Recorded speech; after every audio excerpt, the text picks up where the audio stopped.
Assalamualaikum warahmatullahi wabarakatuh. Alhamdulillah dalam kesempatan ini kita bisa bertemu kembali dalam mata kuliah keperawatan gawat darurat dan manajemen bencana. Baik, untuk pertemuan ke-6, ya, ini membahas tentang asuhan keperawatan gawat darurat pada gangguan sistem kardiovaskuler. Nah, dalam hal ini kita fokus pada penyakit infark miokard, ya. Jadi masalah sebenarnya pada sistem kardiovaskuler ini cukup banyak, ya. Tapi salah satu yang paling sering menyebabkan ancaman jiwa, ya, yang akut, yang berat adalah ketika terjadi serangan jantung, ya, atau akut infark miokard. Nah, myocard infarction ini atau serangan jantung atau kita bilang juga koroner, ya, serangan jantung atau penyakit jantung koroner atau infark miokard adalah kematian atau nekrosis sel jantung akibat peningkatan kebutuhan metabolit jantung, metabolik bahan jantung, dan atau penurunan oksigen dan nutrien ke jantung melalui sirkulasi koroner. Ya, pada intinya apapun penyebabnya, ya, sehingga ini penyebab ini menyebabkan sirkulasi atau asupan darah ke otot jantung, ya. Jadi bukan tersumbatnya darah yang masuk ke jantung, tapi jantung itu kan otot, ya, terdiri dari serangkaian otot jantung. Nah, si otot jantung ini dipaskulari atau diberikan nutrisi dan oksigen itu oleh yang namanya arteri dan vena koronaria, ya. Nah, dalam hal ini terjadinya penurunan pasokan darah itu adalah pada pasokan darah di arteri koronaria, seperti itu. Baik itu oleh karena sumbatan ataupun karena konstriksi atau karena hal-hal yang lain, ya, yang akibatnya menurunkan suplai oksigen dan nutrien ke sel-sel jantung itu sendiri. Kemudian etiologi dari infark miokard ini, yang pertama adalah penyebab yang terbanyak adalah trombosis, ya, atau aterosklerosis. Ya, artinya di sini trombosis itu adalah trombus, ya. Jadi trombosit yang saling menempel dan akhirnya menyangkut di arteri koronaria dan menjadi sumbatan aliran darahnya, ya. Nah, trombus ini bisa menyangkut kalau biasanya sudah terjadi aterosklerosis, ya. Aterosklerosis ini adalah pembentukan plak-plak, ya, seperti itu. Pembentukan plak-plak ini bisa meningkatkan risiko terjadinya trombosis, ya, pada arteri koroner, artinya penyumbatan, ya, seperti itu. Nah, trombosis ini bisa diakibatkan karena banyak hal, ya. Bisa karena terjadinya dehidrasi, bisa karena terjadinya adanya aritmia jantung, ya, jantung tidak beraturan, itu meningkatkan risiko trombosis, ya. Jadi si trombus akan saling menempel seperti itu dan akhirnya membuat suatu massa yang besar, dan ketika massa itu masuk pada sistem pembuluh darah jantung, ya, itu akan menyumbat, gitu, ya. Nah, kalau aterosklerosis dia secara gradual mungkin bertahun-tahun itu terbentuk plak-plak, ya, di epitel pembuluh darah jantung. Nah, lama-kelamaan si lemaknya menumpuk dan akhirnya bisa sampai menyumbat, ya. Jarang yang disebabkan oleh spasme arteri koroner atau emboli, ya. Spasme arteri koroner ini bisa diakibatkan karena cuaca ekstrim, ya. Spasme itu istilah kejang, ya. Kejang dari arteri koroner itu sebenarnya jarang, akan tapi sering terjadi. Misalkan suasana ekstrim yang menyebabkan seperti misalnya dingin ya, suasana lingkungan yang dingin ekstrim itu kemudian sehingga menurunkan suhu tubuh dan bisa menyebabkan arteri koroner itu menjadi spasme ya, kejang gitu ya.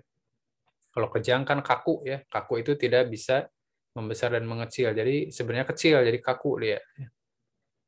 Atau misalkan konsumsi apa namanya stimulan-stimulan ya seperti kopi ya yang berlebihan, kemudian minuman-minuman berenergi yang berlebihan itu bisa menyebabkan apa spasme ya, spasme dari arteri koroner.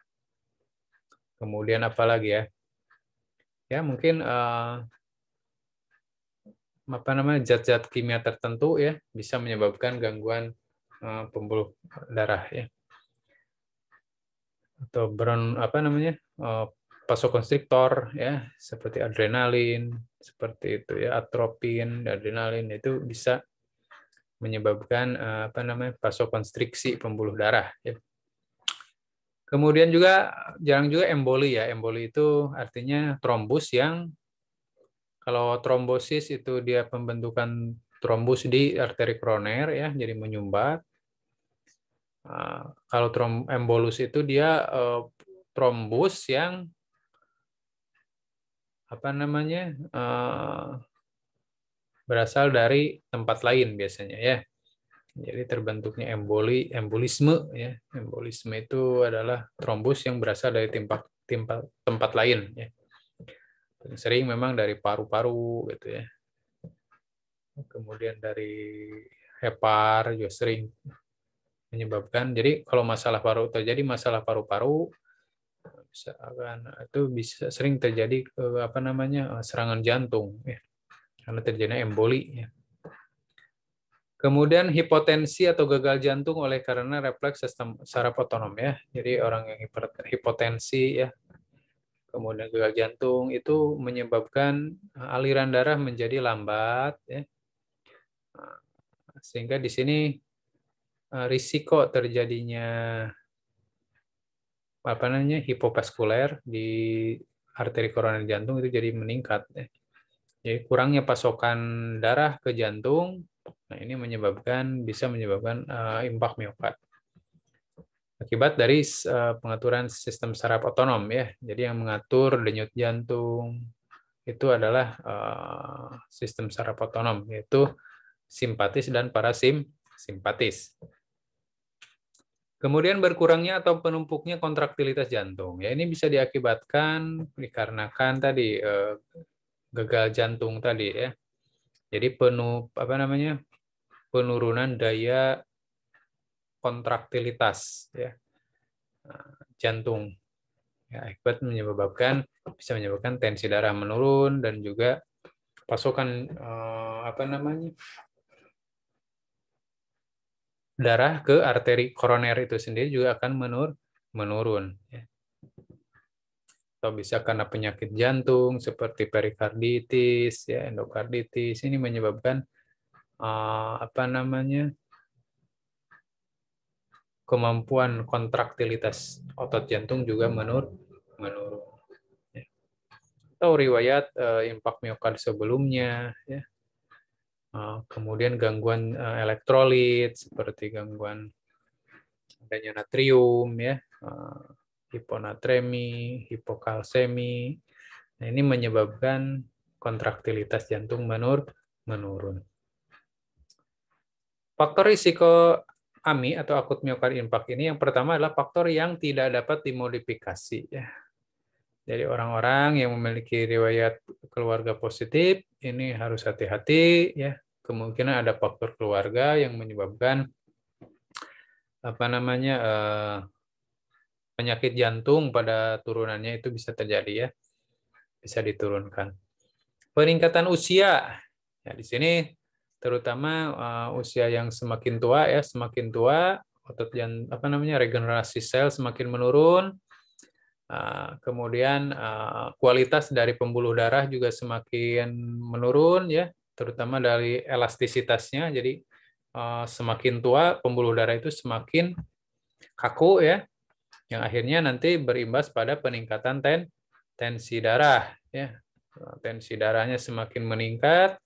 Nah, ini menyebabkan bisa menjadi resiko kalau hipertensi itu ya salah satunya serangan jantung.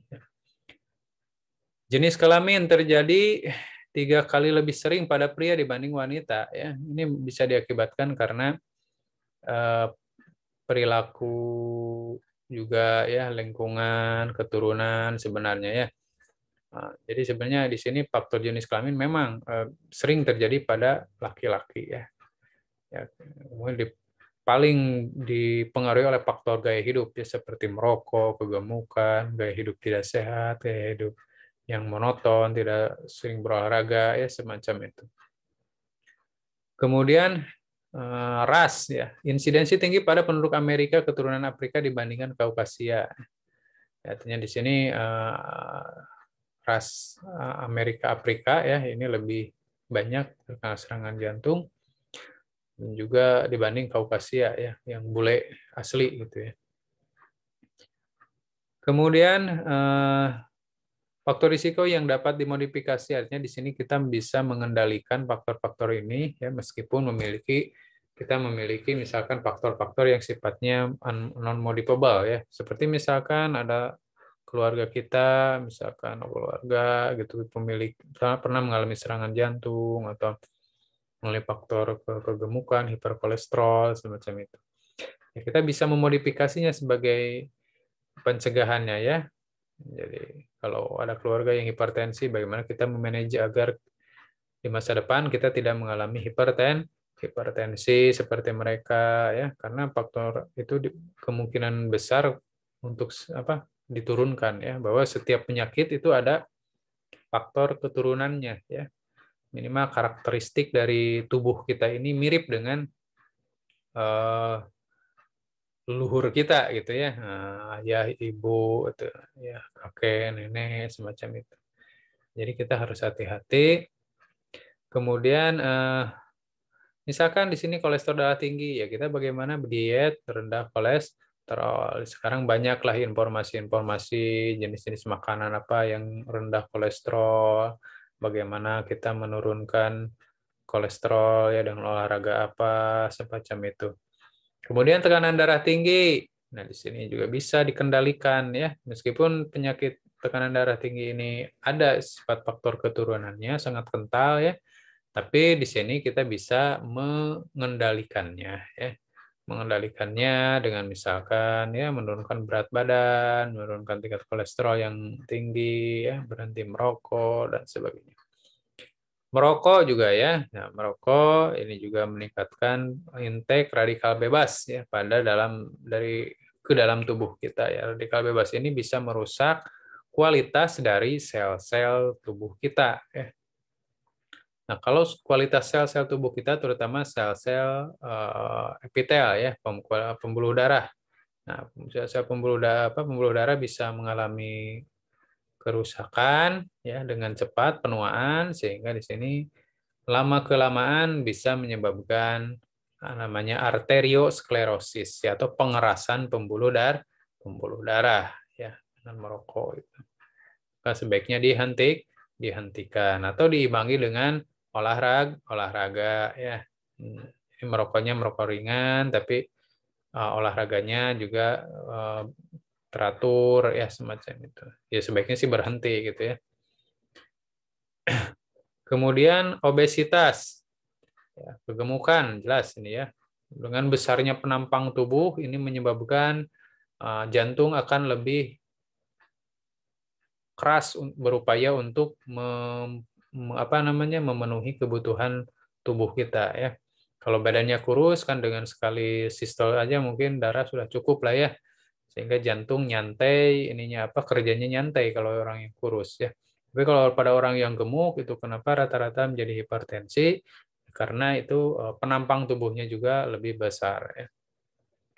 Inaktivitas fisik, nah ini menyebabkan penurunan darah balik vena ya. Jadi kurang olahraga menyebabkan penurunan darah balik vena, kemudian metabolisme menjadi buruk ya. Oksigen ke otot, ke ke seluruh sel tubuh itu juga menurun. Ya, ekspansi paru juga menurun kalau tidak suka berolahraga. Ya, artinya apa namanya, metabolisme juga tidak baik ya. Nah, artinya karena aliran darahnya juga apa namanya, lambat gitu ya biasanya pada orang yang inaktivitas, artinya jarang sekali berolahraga. Kemudian apa lagi? Stres ya, penggunaan kontrasepsi oral yang hormonal ya, kepribadian ya, seperti sangat kompetitif, agresif, ambisius. Nah, ini juga menyebabkan apa namanya, hipertensi sebenarnya ya. Jadi orang yang mudah marah, kompetitif, ambisius, artinya dia sangat tegang, stressful ya, sangat dengan apa namanya, orang lain. Nah, ini kemungkinan katanya stres ya, stres gitu ya, orang yang terlalu agresif ya, ambisius. Tapi perlu gitu ya, orang seperti kita seperti memiliki apa namanya, ya, saingan sehingga hidup menjadi maju ya kalau memiliki saingan itu. Tapi jangan sampai menjadikan apa namanya, jadi kurang tidur, kurang istirahat gitu ya, karena sangat kompetitif. Kemudian geografi, insidensi lebih tinggi pada daerah industri ya. Di daerah industri di sini banyak sekali apa namanya, polutan-polutan ya, radikal bebas, cerobong-cerobong asap ya, seperti itu. Tingginya kadar karbon monoksida ini bisa mengganggu atau merusak kualitas dari pembuluh darah dan jantung. Kemudian gejala klinis infark miokard. Yang pertama khasnya adalah nyeri dada. Nyeri dadanya nyeri dada hebat, ya, di tengah dada agak ke bawah, seperti dicengkram atau menekan terus-menerus. Ya. Di sini ciri khasnya ya, jadi ciri khasnya seperti ditempa benda berat. Ya. Mungkin radiasi ke leher, jadi menjalar ke leher, ke rahang gigi, perut, punggung, ya. Nyeri tidak menghilang dengan sediaan nitrat atau istirahat ya. Artinya di sini nyeri terus-menerus meskipun sudah diberikan obat apa namanya,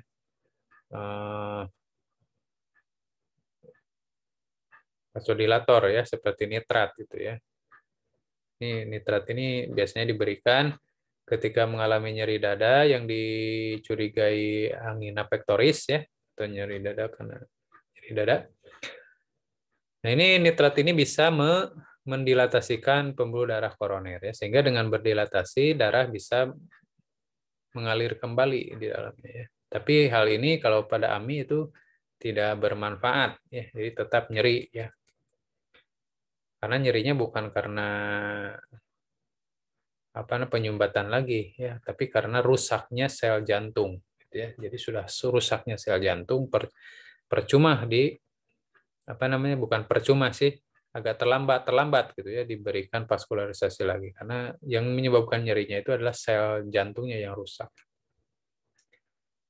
Kemudian refleks stimulasi vagus menyebabkan mual, muntah, kadang-kadang sinkop ya. Ini menyebabkan penyakit jantung atau orang yang mengalami serangan jantung itu bisa mengalami mual, muntah ya, tidak enak perut ya.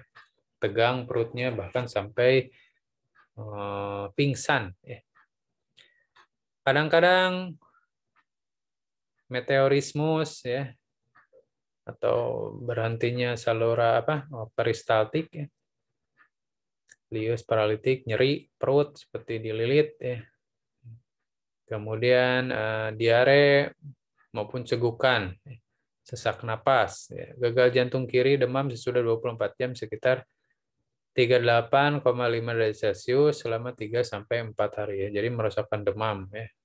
38 derajat Celcius 3-4 hari.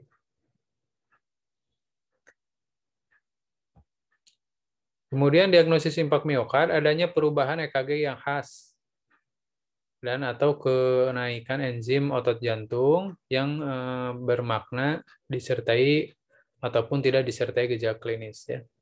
Jadi kalau kita mendiagnosis apakah ini infark miokard atau bukan ya, Karena yang namanya nyeri dada itu bisa karena paru-paru, ya bisa karena perut, ya, lambung, bisa karena jantung, ya bisa karena selaput paru juga dan lain-lain. Nah, ini perlu dipastikan dulu. Yang pertama adalah keadaannya perubahan EKG dari yang normal ya. Nah, kemudian juga kenaikan enzim jantung ya. Nah, di sini adalah biasanya menggunakan enzim jantung CK ya, kreatin kinase itu mengalami peningkatan. Adanya dua kategori triad yaitu perubahan EKG di mana ada Q patologis dan ST elevasi ya. Jadi apa namanya? Q patologis di sini ya ada P, Q. Nah, di sini ke bawah biasanya. Di sini ada gambarnya enggak?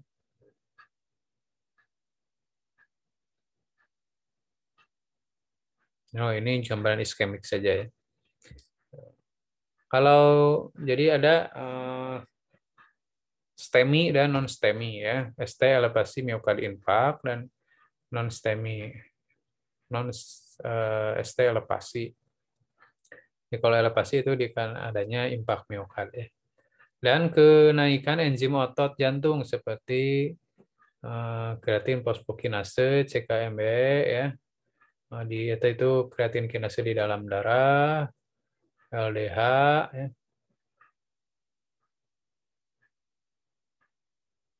Kemudian SGOT, SGPT ya. Kemudian penata laksanaan infark miokard, tujuan penata laksanaannya adalah untuk memperkecil kerusakan jantung. Ya, jadi secepat mungkin, nah, kalau kita menemukan orang yang disinyalir mengalami gangguan jantung, serangan jantung, kita harus secepatnya ya ditransfer ke unit kesehatan, dilakukan pertolongan pertama, penata laksanaannya, sehingga ini adalah tujuannya adalah untuk memperkecil kerusakan jantung. Ya. Karena yang namanya otot jantung kalau sudah rusak itu tidak bisa beregenerasi kembali. Ya. Jadi kalau sudah rusak itu akan digantikan dengan jaringan-jaringan fibrosis ya, yang sifatnya itu tidak hidup ya, tapi kaku ya, sehingga bisa mengurangi daya elastisitas kontraksi jantung. Gitu. Sehingga mengurangi kemungkinan terjadinya komplikasi. Ya. Komplikasinya diantaranya bisa perluasan impak, ya, iskemik pasca impak, aritmia ya seperti bradikardi, supraventikuler takiaritmia, aritmia ventikuler, gangguan konduksi, kemudian atau disfungsi otot jantung seperti gagal jantung kiri, hipotensi atau shock, ya. Kemudian infark ventrikal kanan, defek mekanik, ruptur miokard, aneurisma ventrikal kiri, perikarditis, dan trombus mural. Ini komplikasi yang bisa terjadi ya. Nah, ini kejadian-kejadian ini asal tahu saja lah. Silahkan Anda perdalam lagi ya beberapa jenis komplikasi di atas. Masalah keperawatan yang bisa muncul, yang pertama adalah biasanya nyeri ya. Yaitu menghilangkan nyeri. Ya. Bagaimana kita mengontrol nyeri ya. Nyeri yang tadi, yang karena miokard itu sifatnya khas ya, seperti di remas di dada dan juga seperti berat di tempat benda berat. Dan ini tidak hilang dengan istirahat ataupun tadi nitrat ya.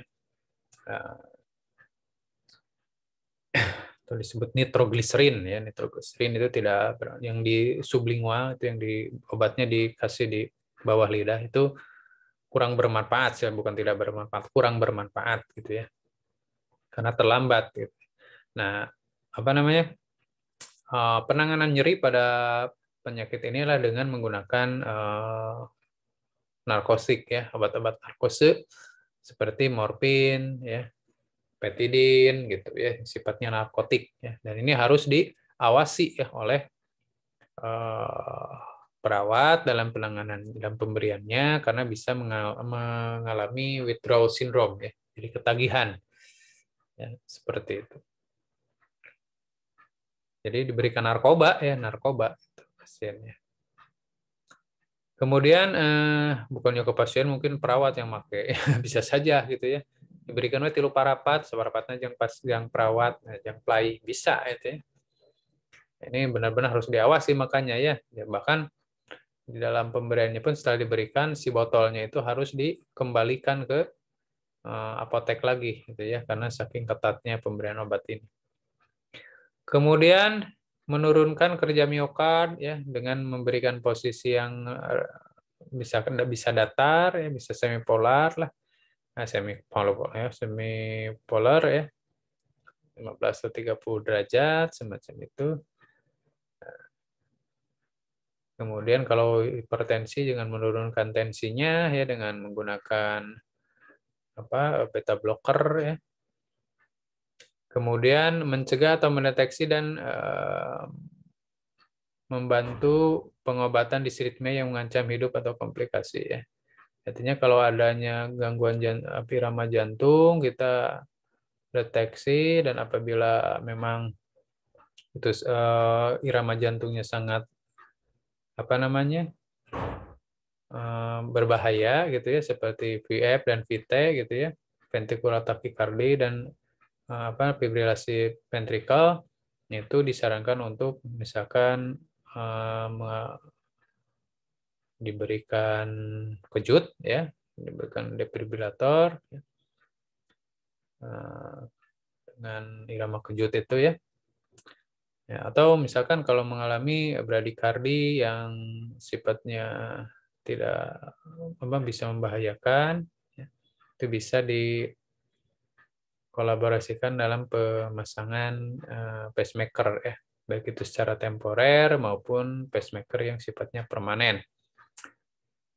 Kemudian meningkatkan kesehatan jantung dan perawatan diri. Nah, ini ya yang penting pasca terjadinya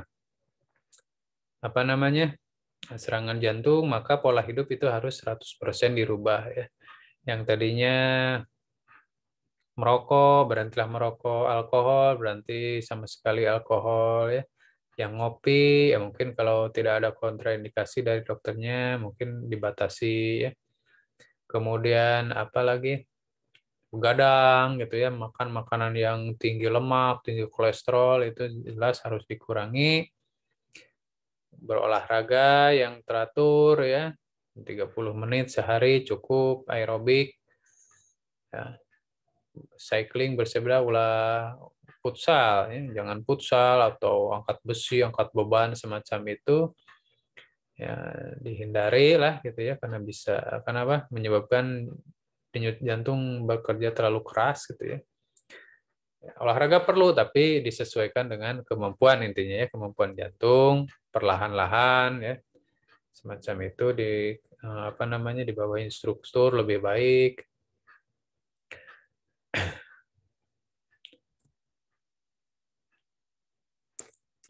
Ya secara pendek intervensi medis yang diberikan pada orang mengalami akut miocardial infarct ini yang pertama adalah itu disingkat MONA ya. MONA yang pertama morfin, kemudian oksigen, nitroglycerin dan A-nya antiplatelet ya. Jadi untuk mencegah pembekuan darah gitu ya. Kemudian diagnosis keperawatan yang sering terjadi pada pasien dengan AMI adalah yang pertama nyeri akut ya berhubungan dengan iskemia otot jantung sekunder terhadap sumbatan arteri koroner. Kemudian aktual atau risiko penurunan curah jantung ya berhubungan dengan perubahan inotropik iskemik miokard transient atau memanjang efek obat. Kemudian intoleransi aktivitas berhubungan dengan ketidakseimbangan antara suplai oksigen dan miokard dan kebutuhan. Adanya iskemik atau nekrotik jaringan miokard, efek anti jantung, ya, anti obat depresan jantung ini bisa. Kemudian risiko tinggi perubahan perfusi jaringan berhubungan dengan penurunan atau penghentian aliran darah. Seperti contoh pada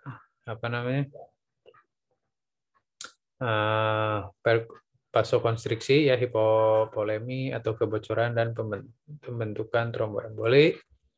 Risiko kelebihan volume cairan berhubungan dengan penurunan perfusi organ ginjal, ya. Jadi organ ginjal bisa terkena, ya, kerusakan akibat dari masalah jantung, ya. Kemudian peningkatan natrium atau retensi natrium artinya bisa mengalami overload, ya, overload cairan. Kemudian anestesi atau ketakutan berhubungan dengan ancaman atau perubahan kesehatan dan status ekonomi, ya. Jadi cemas ini bisa menyebabkan peningkatan produksi hormon stres, ya. Glukokortikoid ini menyebabkan stres dan juga metabolisme meningkat sehingga kerja jantung pun meningkat, ya. Jadi kalau orang yang mengalami serangan jantung itu harus banyak piknik, ya, bukan banyak piknik yang ini. Jadi rileks gitu, ya, tidak banyak pikiran dan nyantai lah seperti itu. Kemudian kurang pengetahuan atau kebutuhan belajar mengenai kondisi kebutuhan pengobatan berhubungan dengan kurangnya informasi tentang fungsi jantung atau implikasi penyakit jantung dan status kesehatan akan datang, kebutuhan pola hidup, tidak mengenal terapi pasca terapi, atau kebutuhan perawatan diri. Kemudian potensial terjadinya ketidakmampuan terhadap aturan terapeutik berhubungan dengan tidak mau menerima perubahan pola hidup yang sesuai. Ini risiko, ya, sebenarnya bukan potensial. Risiko terjadinya ketidakmampuan terhadap aturan terapeutik. Artinya di sini regimen pengobatan tidak efektif lah gitu, ya, bisa. Jadi apa namanya? Kontrol, minum obat serat teratur yang diresepkan dokter, nah itu tidak berhasil gitu, ya. Nah ini bisa harus diwaspadai masalah-masalah seperti ini oleh perawat. Baik, mungkin secara singkat demikian. Boleh Anda nanti dipelajari di buku-buku yang lain, ya, tentang konsep yang lebih mendalam untuk penyakit ini. Jadi intinya penyakit ini adalah penyakit yang bisa menyebabkan kegawat daruratan di mana terjadinya penyumbatan dari pembuluh darah koroner, baik itu karena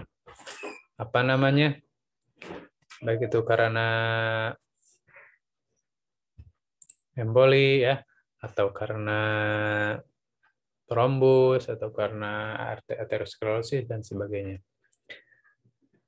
Baik, sampai di sini dulu pertemuan kita kali ini. Wabillahi taufik wal hidayah. Wassalamualaikum warahmatullahi wabarakatuh.